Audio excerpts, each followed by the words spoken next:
भारत का विनिर्माण निर्यात पिछले 2 वर्षों में तीव्र वृद्धि के साथ वित्तीय वर्ष 2022 में 418 बिलियन अमेरिकी डॉलर के स्तर पर पहुंच गया है। दुनिया की 5वीं सबसे बड़ी अर्थव्यवस्था होने और वैश्विक सकल घरेलू उत्पाद में 3.1% का योगदान करने के बावजूद वैश्विक व्यापार में भारत का निर्यात योगदान वर्तमान में केवल 1.6% है। इसमें बढ़ता संरक्षणवाद एवं वैश्वीकरण, डेग्लोबलाइजेशन, बुनियादी ढांचे की कमी और उच्च आय देशों में बाजार तक कमजोर पहुंच जैसे कई कारक शामिल हैं। इस परिदृश्य में निर्यात संबंधी चुनौतियों को संबोधित करने के लिए आवश्यक है कि भारत मुक्त व्यापार समझौतों में तेजी लाने, टैरिफ कम करने और आपूर्ति पक्ष की बाधाओं को दूर करने की दिशा में आगे कदम बढ़ाए। भारतीय निर्यात में योगदान देने वाले प्रमुख क्षेत्र कौन से हैं? पेट्रोलियम उत्पाद। महामारी के कारण कच्चे तेल की कीमतों में वृद्धि और रूस यूक्रेन युद्ध से उत्पन्न भू राजनीतिक तनाव परिदृश्य के और बिगड़ने के बीच पेट्रोलियम उत्पादों ने भारत के निर्यात में प्रमुखता से योगदान दिया। भारत 55.5 बिलियन अमेरिकी डॉलर मूल्य के पेट्रोलियम उत्पादों का निर्यात किया है, जो पिछले वर्ष की तुलना में 150% की भारी वृद्धि को दर्शाता है। इंजीनियरिंग वस्तुएं। वित्त वर्ष 2022 में 101 बिलियन अमेरिकी डॉलर मूल्य के साथ इन्होंने निर्यात में 50% की वृद्धि दर्ज की है। वर्तमान में भारत में सभी तरह के पंपों, उपकरणों, कार्बाइड, एयर कंप्रेशर्स, इंजन और जनरेटर के विनिर्माण से संबद्ध बहुराष्ट्रीय निगम रिकॉर्ड उच्च स्तर पर कारोबार कर रहे हैं और अधिकाधिक उत्पादन इकाइयों को भारत में स्थानांतरित कर रहे हैं।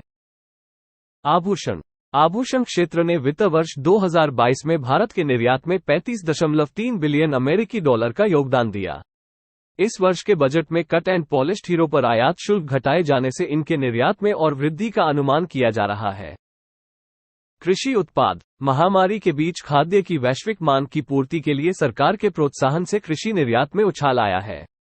भारत 9.65 बिलियन अमेरिकी डॉलर मूल्य के चावल का निर्यात करता है, जो कृषि जिन्सों में सबसे अधिक है। वस्त्र एवं परिधान। वित्त वर्ष 2012 में भारत का वस्त्र एवं परिधान निर्यात, हस्तशिल्प सहित 44.4 बिलियन अमेरिकी डॉलर का रहा, जो पिछले वर्ष की तुलना में 41% वृद्धि दर्शाता है। भारत सरकार की scheme for integrated textile park (SITP) और mega integrated textile reason and apparel (Mitra) park scheme इस क्षेत्र को व्यापक रूप से बढ़ावा दे रही है। फार्मास्यूटिकल्स और ड्रग्स। भारत मात्रा के हिसाब से दवाओं का तीसरा सबसे बड़ा उत्पादक और जेनेरिक दवाओं का सबसे बड़ा आपूर्तिकर्ता है। भारत अफ्रीका की जेनेरिक आवश्यकताओं के 50% से अधिक, अमेरिका की जेनेरिक मांग के लगभग 40% और यूके की सभी दवाओं के 25% की आपूर्ति करता है। भारतीय निर्यात वृद्धि से संबद्ध प्रमुख चुनौतियां। बढ़ता संरक्षणवाद और वैश्वीकरण। दुनिया भर के देश बाधित वैश्विक राजनीतिक व्यवस्था, रूस यूक्रेन युद्ध के कारण और आपूर्ति श्रृंखला के शस्त्रीकरण, वेपनाइजेशन ऑफ सप्लाई चेन के कारण संरक्षणवादी व्यापार नीतियों की ओर आगे बढ़ रहे हैं, जो कई प्रकार से भारत की निर्यात क्षमताओं को कम कर रहा है। बुनियादी ढांचे की कमी। भारत के विनिर्माण क्षेत्र में विकसित देशों की तुलना में पर्याप्त विनिर्माण केंद्रों की कमी है और इंटरनेट सुविधा तथा परिवहन महंगा है, जो उद्योगों के लिए एक बड़ी बाधा है। निर्बाध विद्युत आपूर्ति एक अन्य प्रमुख चुनौती है। अनुसंधान एवं विकास पर कम व्यय के कारण नवाचार की कमी। वर्तमान में भारत अनुसंधान और विकास पर अपने सकल घरेलू उत्पाद का मात्र 0.7% खर्च करता है। यह विनिर्माण क्षेत्र को विकसित होने, नवाचार करने और आगे बढ़ने से अवरुद्ध करता है। विशेषज्ञता बनाम विविधीकरण, स्पेशलाइजेशन वर्सेस डाइवर्सिफिकेशन। भारतीय निर्यात उच्च विविधीकरण के साथ निम्न विशेषज्ञता की प्रकृति का है, जिसका अर्थ यह है कि भारत का निर्यात कई उत्पादों एवं साझेदारों में विस्तृत है, जिसके परिणामस्वरूप अन्य देशों की तुलना में प्रतिस्पर्धात्मकता की कमी की स्थिति बनती है। आगे की राह। संयुक्त विकास कार्यक्रम, जॉइंट डेवलपमेंट प्रोग्राम्स, वैश्वीकरण की लहर और धीमी वृद्धि के बीच निर्यात ही विकास का एकमात्र इंजन नहीं हो सकता।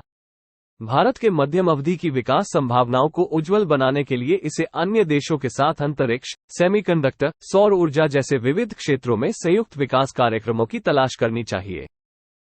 समर्पित निर्यात गलियारे, डेडिकेटेड एक्सपोर्ट कॉरिडोर्स, आर्थिक नीति को समर्पित निर्यात गलियारों के माध्यम से उत्पाद विविधीकरण के साथ साथ निर्यात गतिशीलता एवं उत्पाद विशेषज्ञता को बढ़ावा देने का भी प्रयास करना चाहिए ताकि विश्व भर में सर्वोत्तम सेवा प्रदान की जा सके और भारतीय अर्थव्यवस्था को दीर्घकालिक निरंतर आर्थिक विकास के पथ पर आगे बढ़ाया जा सके। विदेशों में अधिग्रहण को बढ़ावा देना। भारतीय उद्यमियों को अपने उत्पादों के लिए निर्यात क्षमता के निर्माण हेतु विदेशों में संयुक्त उद्यम उपक्रम स्थापित और अधिग्रहित करने के लिए प्रोत्साहित किया जा सकता है, विशेष रूप से उन विकासशील देशों में जहां अनुकूल राजनीतिक माहौल है और भारतीय उत्पादों की मांग है। इस दृष्टिकोण से आगे बढ़ा जा सकता है। एमएसएमई क्षेत्र को अग्रिम पंक्ति में लाना। एमएसएमई क्षेत्र सकल घरेलू उत्पाद में 29% और अंतर्राष्ट्रीय व्यापार में 40% का योगदान करते हैं। इस प्रकार महत्वाकांक्षी निर्यात लक्ष्यों की प्राप्ति हेतु वे प्रमुख खिलाड़ी होने की स्थिति रखते हैं। भारत के लिए विशेष आर्थिक क्षेत्रों (SEZs) को एमएसएमई क्षेत्र से संयुक्त करना और छोटे व्यवसायों को प्रोत्साहित करना महत्वपूर्ण है। अवसंरचनात्मक अंतराल को भरना।